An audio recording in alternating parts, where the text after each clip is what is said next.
Gemini. Hi, how are you? Okay, so Gemini, I just got through with reading Taurus's energy, and I had a long talk with them about Mercury retrograde. Even though it hasn't started yet, I always like to tell people, I like to sound the Mercury retrograde alarm, usually before even pre-shadow, because when he's pre-shadow, there's not very much you can do.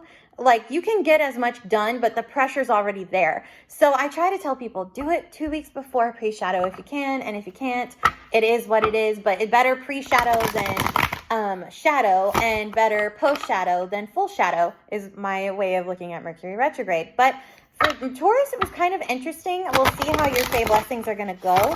I did want to point out to you guys, okay, this card just came up for Taurus, so we'll go ahead and go through it again. And you've got this card. Libra got this card not too long ago. But if you guys would like to share and subscribe, please do so.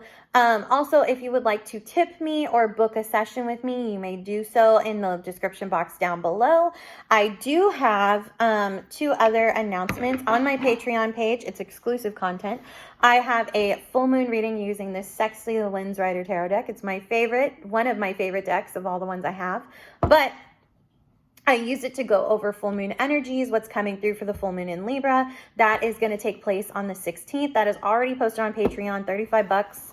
And in that tier, you have 2 links for the reading because your girl wasn't able to do it on her phone and doesn't know how to use iMovie on the Mac, okay? So that's why you guys get 2 links for this month. And then the other awesome part is I already have your rites, rituals, spell work, and incantations using the Isis Oracle jumper cards just for your sign, for Gemini, coming out, already posted on Patreon for $100. I also give you guys not just the rites, rituals, spell work, and incantations. I go through how these are performed, how you would use them, what you would use them for. Also, I do give you guys alternatives. So if you're not comfortable doing something, there are alternatives there that I do give you guys. So that's that. All right. And also my calendar is open from now until Memorial Day weekend in the States. That is usually between May 29th and May 31st. And then I will be off for 2 weeks after that, those 2 dates, because I have a family, siblings getting married. And I'm apparently now in the wedding. I have to walk my mom down the aisle and go find a dress. And I have to meet and greet the new family. So I will be off for the 2 weeks in June. But when I'll be off when everything is post-shadow, which is kind of nice for me for Mercury retrograde in Gemini, like post-shadow phase. But I will be back June 16th. So there is that too. So I will be taking sessions then. And if you can't book a session with me as a live reading, I do video recording. So you can just book the time you want the reading sent to your email. I'll screenshot it once it's done. There you go. Like, so I try to make this super easy, like super easy for everybody. 1, for myself, and 2, for you guys, because I know what it's like to be a consumer and have things delivered remotely, and it's frustrating, like it can be frustrating, and I try to make it simple for everybody. So, okay, Gemini, so I'm going to go ahead. Oh, okay, doesn't want me to talk about that right now. Let's go ahead and talk about this whole acceptance thing, because this is actually a blessing of being understood. Now, these are the Fey beings that are coming through that are saying, yes, you have been misunderstood by others in your energy. Don't worry, we got your back. They're basically here comforting you to let you know you're not alone. And Libra got this card at the beginning of the month. And this had to do not only with being misunderstood, but also gaining clarity on communication, which Gemini, you're the first sign that deals with communication, period. You connect us all.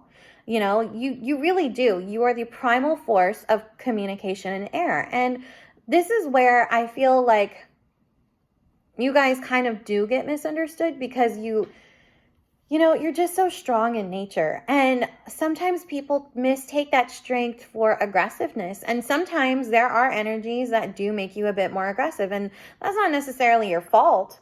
It's just you're an air sign, so you're already naturally riled up. The problem is you have,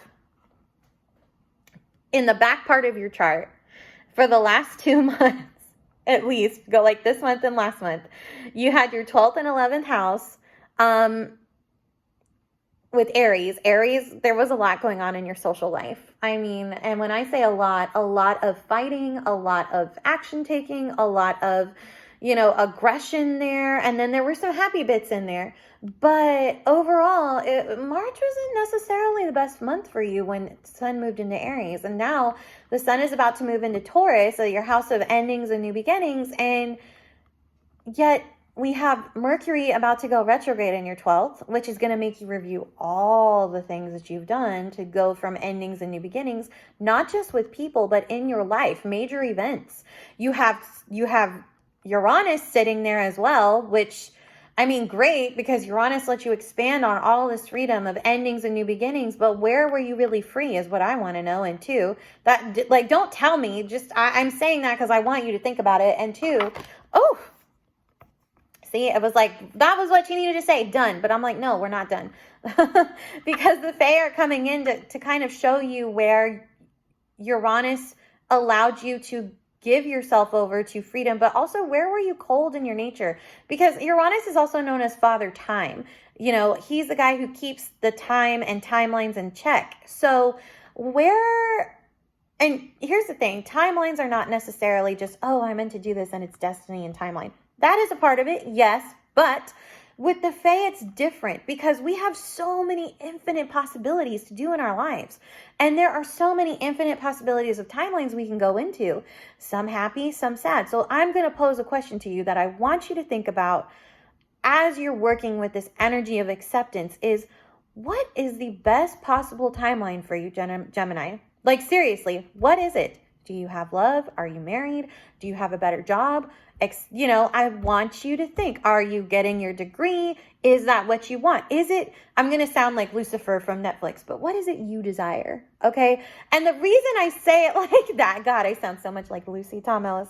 Don't show him this. I'm going to be hella embarrassed if I find out, because I'm a Scorpio too. And I know he's a Scorpio, but I'm pointing this out because Gemini, you mirror this wonderful house of communication, this beautiful primal energy, okay? But the problem is things get misconstrued a lot. And in your social life, things were hella misconstrued in March. You don't even have to tell me. I already know, because Eris was also in there with Chiron. There was a lot of painful things that came out in March. And I know you don't want to think about that, but Mercury in your 12th house is going to sit there and make you think about it, especially because Mars is going to move into Taurus eventually. And it's going to be kind of around your birthday season. I usually check this stuff out, but unfortunately, the environment I live in kind of stifles my workflow and my creative flow. I'm only allowed to create these videos when I get a luck of people leaving the house, okay? So for long periods of time. So it's like I don't get to check my astrology as much as I would like. Hopefully next month that'll change, but I don't think I'll be able to implement my astrology changes until June after the retrograde.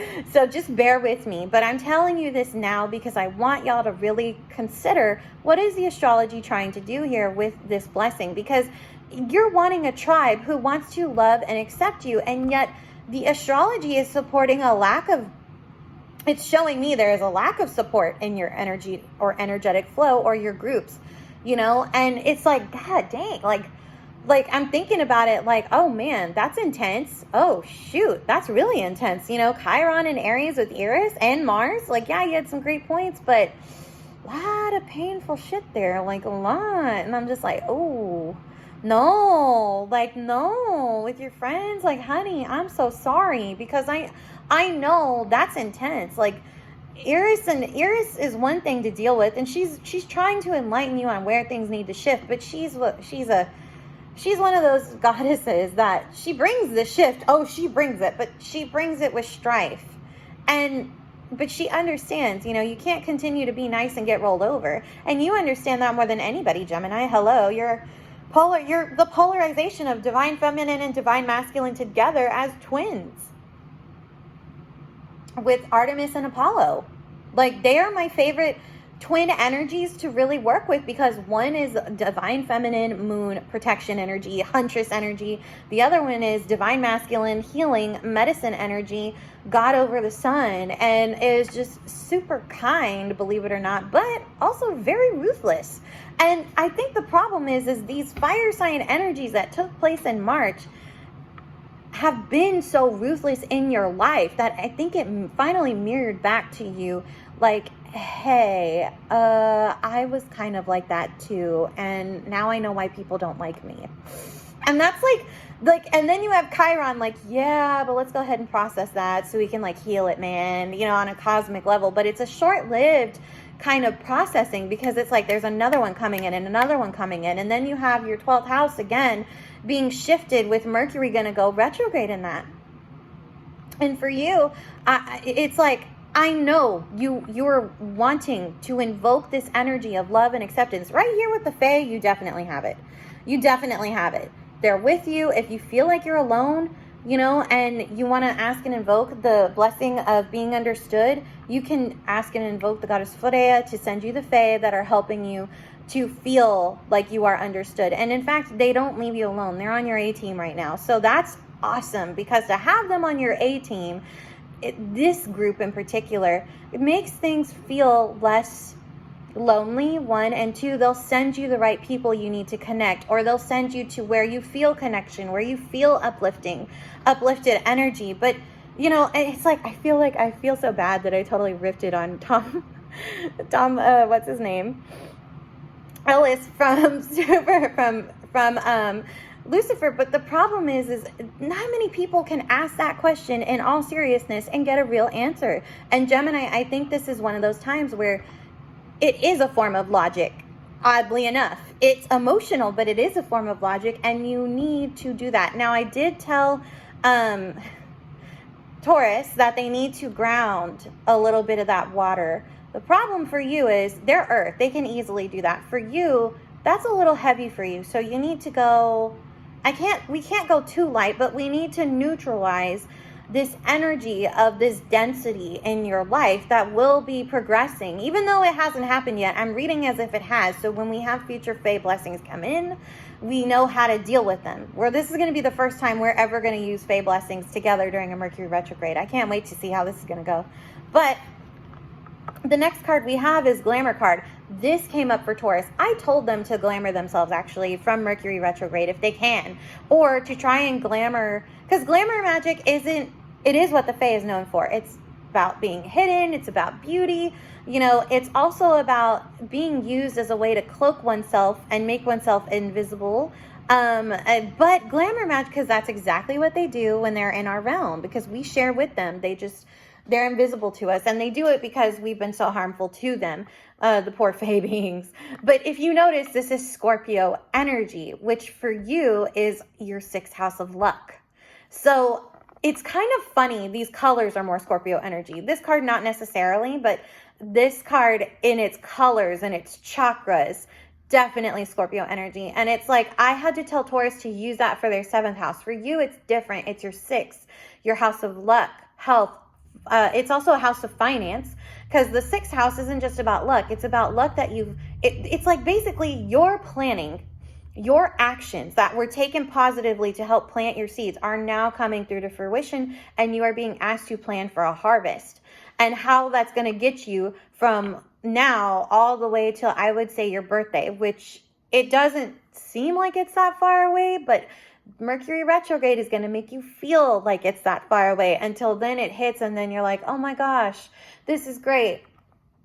Then you're still retrograde, especially for my early Geminis. You guys are still going to be dealing with that retrograde. You're going to have the sun in your sign making it happy, but believe me, I've experienced Mercury retrograde on my birthday. It sucks, because like the birthday day is great, but the rest of the month is like total poop.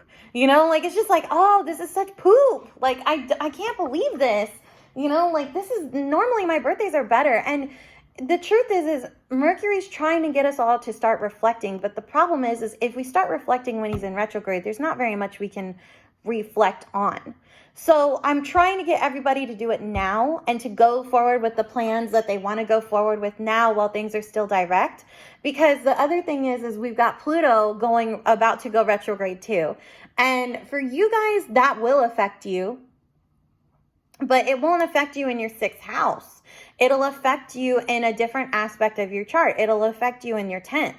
So that is something that you need to think on, because that's about like full manifestations. But at their fullest. And I feel like Gemini, if you're having to cloak, you're having to use this glamour energy for protection or to enhance your beauty, which honestly, glamour magic is a lot of fun to do. I did mention to Taurus that this card is also used in terms of, because glamour magic is considered like shape-shifting. Now, I come from a background where I am mixed with basically, like, I'll put it this way. I come from Slavic, Greco-Roman, okay? Irish on one side. And then on the other side, we have Apache, Cherokee, Viking, Italian. And the Viking is actually Icelandic Viking, which is cool. And if we go even further into the indigenous, Inca. So animal totems are they're a part of my heritage, especially working with nature spirits.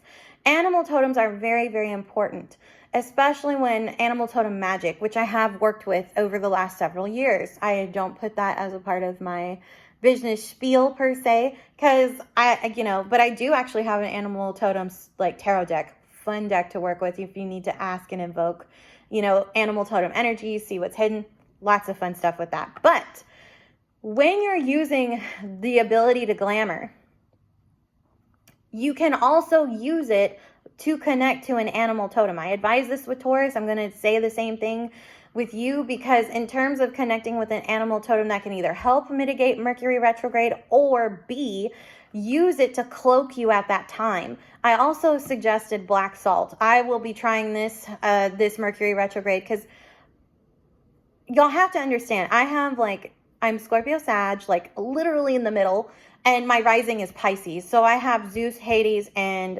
and Pluto. I'm sorry, Zeus, Hades, and Neptune, like literally all in my personality sign. So it's a lot. I'm intense. I'm intense. I already know. But Mercury likes to mess with me in those Jupiterian aspects, with what he does. He plays pranks on Zeus and the Homeric hymn to Hermes. And that's exactly what he does to me every time. And it's like, okay, I can see how he thought that was funny, but it is not funny to me. The thing is, Gemini, for you, it's different, because for you, it's just going to aggravate you and make you mad. Whereas Taurus, it was going to just aggravate them, irritation with retrograde. So that's why I'm saying, try to get your cloaking stuff ready now. Use the full moon in Libra to bring balance before the retrograde hits, so that way you have that energy carrying through you. You can either do that through charms, spell work, etc., etc.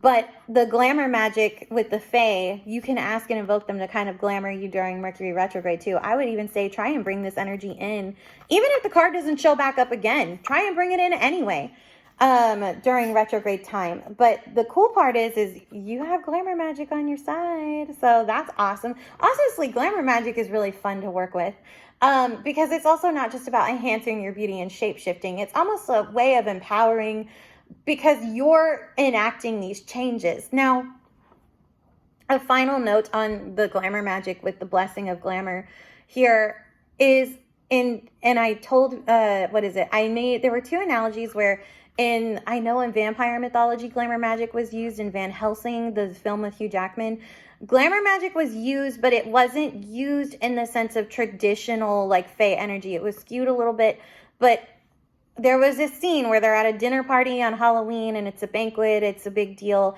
and there's a whole bunch of people in there. And actually, when you find out Richard Roxburgh, he's a villain, everybody knows that. But the woman who ends up, she's like a hero, but then she becomes a damsel. It's like weird. She's under his kind of, it would be like control, but it's revealed in this big mirror that it's her. It just looks like it's her dancing alone in a room. So glamour magic was used on all of them to cloak them. And honestly, vampires can't be seen in mirrors. That's a form of glamour magic too. But in True Blood, glamour magic is used very differently. They call glamour magic when they can tap into someone and get answers out of them in like a trance. I don't recommend that. I don't think that's very nice. But if you need to, it was a way for them to keep their presence hidden as well. So that's why it's like glamour magic can be used, but use it wisely. Don't abuse it, okay?